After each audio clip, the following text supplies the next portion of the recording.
नमस्कार, स्वागत है आप सभी का। मैं हूं राजीव ढोंडियाल और आप देख रहे हैं बिजनेस आज तक, जिसमें कारोबार जगत की हर छोटी बड़ी खबर से हम आपको कराएंगे रूबरू। लेकिन बुलेटिन की शुरुआत टॉप 10 न्यूज के साथ।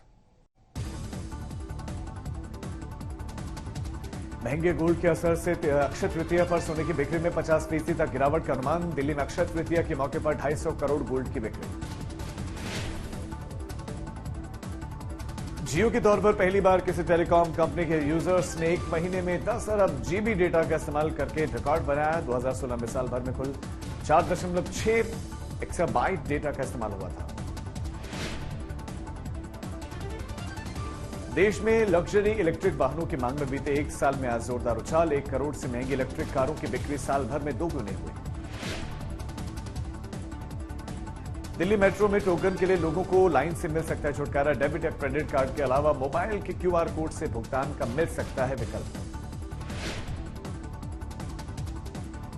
बिना सब्सक्रिप्शन सर्विस के ट्विटर ने कुछ मशहूर हस्तियों के लौटाए ब्लू टिक। शाहरुख खान, उमर अब्दुल्ला के साथ कुछ मशहूर हस्तियों के ब्लू टिक लौटाए गए। निवेश से जुड़े मामलों पर सलाह देने वाले सोशल मीडिया इन्फ्लुएंसर्स पर फिलहाल रोक नहीं लगेगी। पोंजी ऐप्स को भी बंद करने का फैसला लिया गया।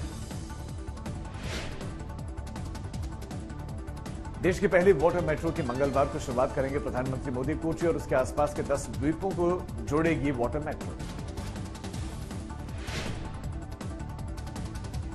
जल्द होगा नेशनल रिटेल ट्रेड पॉलिसी का ऐलान। रिटेल ट्रेड के मॉडर्नाइजेशन, डिजिटाइजेशन के साथ ही डिस्ट्रीब्यूशन चेन के लिए मॉडर्न इंफ्रास्ट्रक्चर को मिलेगी मदद।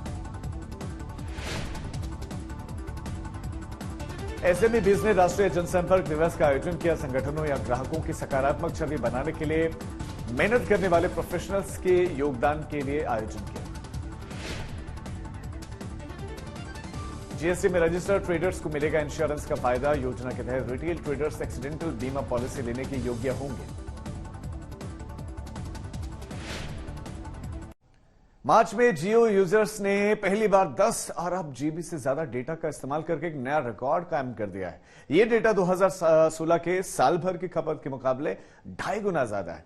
5G के सेगमेंट में तेजी से पांव पसारती जियो ऐसा कमाल करने वाली देश की पहली टेलीकॉम कंपनी बन गई है।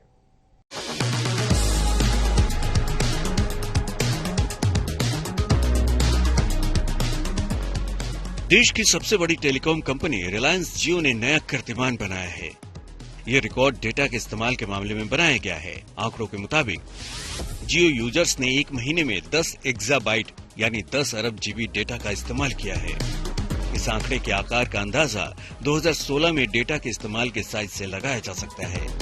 रिलायंस जियो ने 2016 में ही टेलीकॉम सेक्टर में एंट्री की थी और उस वक्त पूरे देश के सभी उपलब्ध नेटवर्क्स पर डेटा खपत सालाना महज 4.6 एक्साबाइट थी। भारत में पहली बार किसी टेलीकॉम कंपनी के नेटवर्क पर एक महीने में 10 एक्साबाइट डेटा की खपत हुई है। मार्च तिमाही में जियो नेटवर्क पर डेटा की खपत का आंकड़ा 30.3 एक्साबाइट था। रिलायंस जियो ने अपने तिमाही नतीजों में इसका खुलासा किया है। देश की सबसे वैल्यूएबल कंपनी रिलायंस इंडस्ट्रीज ने शुक्रवार को बाजार बंद होने के बाद अपने मार्च तिमाही के नतीजे घोषित किए थे। इस दौरान कंपनी को रिकॉर्ड मुनाफा हुआ है। जियो के डेटा खपत में बढ़ोतरी की बड़ी वजह 5G का रोल आउट माना जा रहा है। जियो यूजर अब हर महीने औसतन 23.1 जीबी डेटा खर्च कर रहे हैं, जो 2 साल पहले तक प्रति माह महज 13.3 जीबी था। यानी हर एक जियो यूजर 2 साल पहले के मुकाबले हर महीने करीब 10 जीबी ज्यादा डेटा की खपत कर रहा है। जियो नेटवर्क पर डेटा खपत का यह औसत टेलीकॉम इंडस्ट्री के औसत से कहीं ज्यादा है। तिमाही रिजल्ट्स के मुताबिक जियो ने मार्च 2023 तक 60,000 साइट्स पर 3.5 लाख से ज्यादा 5G सेल्स लगा लिए थे। देश भर में 2300 से ज्यादा शहर और कस्बे 5G के कवरेज में आ गए हैं और जियो यूजर्स बड़ी संख्या में 5G सर्विस का इस्तेमाल कर रहे हैं। कंपनी का दावा है कि जियो काफी तेजी से 5G का रोल आउट कर रहा है। दुनिया भर में 5G के रोल आउट की ऐसी कोई मिसाल नहीं है। कंपनी 2023 के आखिर तक पूरे देश में 5G कवरेज पहुंचाना चाहती है। रिलायंस जियो का लक्ष्य 10 करोड़ घरों को फाइबर और एयर फाइबर से जोड़ने का है। रिजल्ट्स में कुछ और महत्वपूर्ण बातें भी निकलकर सामने आई हैं। जिसमें जियो का औसत राजस्व प्रति यूजर प्रति माह यानी ARPU बढ़कर 178.8 रुपए हो गया है। कंपनी के नेटवर्क पर हर दिन यूजर्स 1459 करोड़ मिनट बातचीत करते रहे हैं। जियो नेटवर्क से जुड़े हर फोन पर करीब 1003 मिनट हर महीने कॉलिंग हो रही है। 5G रोल आउट के साथ साथ कंपनी एयर फाइबर के लॉन्च की तैयारी भी कर रही है। जियो ने बताया कि अगले कुछ महीनों में इसका लॉन्च मुमकिन है। आज तक ब्यूरो।